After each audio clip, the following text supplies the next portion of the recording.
Bonjour, nous allons vous montrer comment réaliser un mouvement avec l'outil dynamique courte. Nous allons partir sur un simple pick and roll. Tout d'abord, nous allons placer les joueurs sur le terrain, donc le meneur, l'intérieur et l'ailier.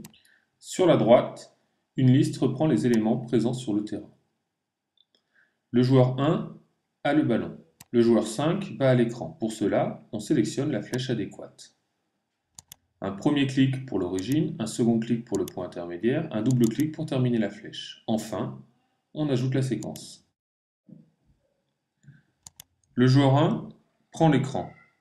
On sélectionne l'outil dribble. Nous associons la flèche avec le joueur en plaçant l'origine de la flèche sur celui-ci. Un encadré en pointillé met en évidence cette association. Cette dernière permettra au joueur de se déplacer en suivant la flèche lors de l'animation. Dans le même temps, les joueurs 3 et 5 se déplacent dans la continuité du mouvement. On ajoute cette nouvelle séquence.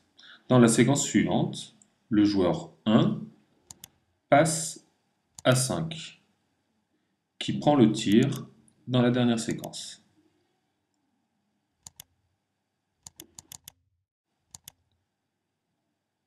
Enfin, on peut animer nos séquences via la fenêtre d'animation. On peut constater que grâce aux associations, les joueurs suivent les flèches pour se déplacer. Pour sauvegarder votre animation, cliquez sur le bouton Enregistrer. Saisissez un titre, Pick and Roll par exemple. Ensuite, vous allez pouvoir choisir si vous désirez partager votre fiche de jeu sur le module MCB Database. On définit son type, exercice, on donne une description,